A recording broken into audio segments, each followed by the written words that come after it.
We'll call this special council meeting to order. There is a report before you with respect to the 2015 user fee schedule that had an item with respect, an adjustment that needed to be made with respect to direct detect. And there's a recommendation before us, moved by Councillor Singh, seconded by Councillor Ioannidis. Any discussion? All those in favor? Oh, sorry, okay. Go ahead, Councillor Fernandez. Sorry, I just needed to get to the email that I had sent. And I guess one of my questions is this a cost neutral program? Like, does the money coming in cover all of the work that gets done and the responses? That's not a very clear question. Through you, Mr. Chair, direct detect actually generates some revenue, which would then offset costs within the fire department. Okay. So essentially, what I'm understanding, because I'm trying to read the email at the same time, direct detect does create revenue, yep. And the revenue goes to our fire department. There's a line within the fire department's budget for that revenue. Okay, and what happens with the money? I mean, that shouldn't it? My understanding was at one point in time that the direct detect was supposed to be revenue neutral. That what the people were paying was supposed to pay for additional response times.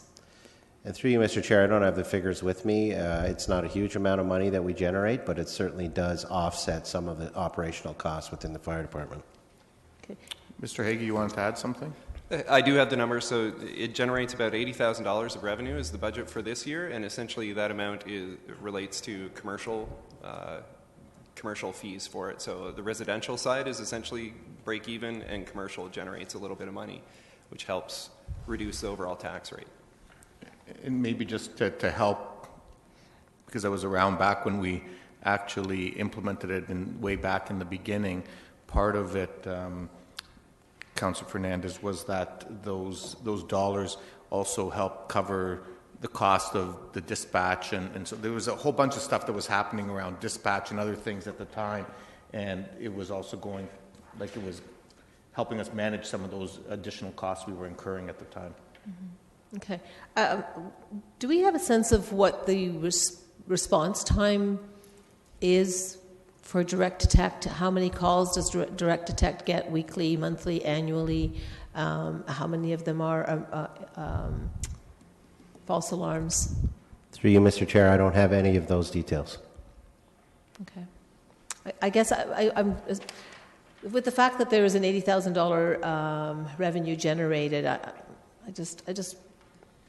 I wonder if it's necessary to increase the fee. I know it's a small amount. I know it's 60 cents, if that. But are we hitting our commercial businesses unnecessarily if we're already getting an $80,000 revenue? What would happen if we didn't increase it to 60 cents? Would that $80,000 revenue offset it? Mr. Hagee? Through the chair, the 2015 budget is predicated on the revised fees. So if council does not approve them, it will be about a $12,500 variance within the fire budget. So either they're going to have that variance, or it would need to be added to the tax rate on final budget day.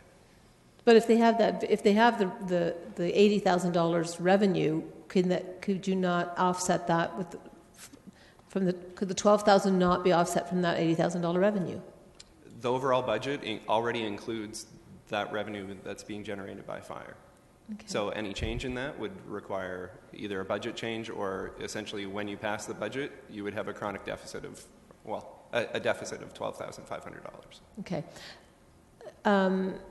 Notwithstanding all of that, is it possible in the time before final budget, to have an understanding of what the revenue has been over, how long 8 years, 10 years this has been going on? Yeah, direct detect has been implemented for 10 years? Through you, Mr. Chair, I don't have that information. I thought the mayor said he knew. It probably Jim Hancock's time, so I'm thinking it was 97 to 2000 time frame approximately. I think that it was implemented. I'm going back by memory. Can't say that that's 100. Okay. I Longer- just want to longer? have a. Hold on, Councillor Gazzola, you can remember? Oh, over 20 years. Okay. All right. It's a moot point then. Yeah, you know it. Okay. Thank you. So even longer than I thought. Okay, so all those in favor? Opposed? That's carried. And motion to go into camera. Moved by Councillor Davies, second by Councillor Ioannidis. All those in favor? Opposed? That's carried. Motion for the 3 readings. Moved by Councillor Fernandez, seconded by Councillor Marsh. All those in favor? Opposed? That's carried. Motion to adjourn. Done. Thank you.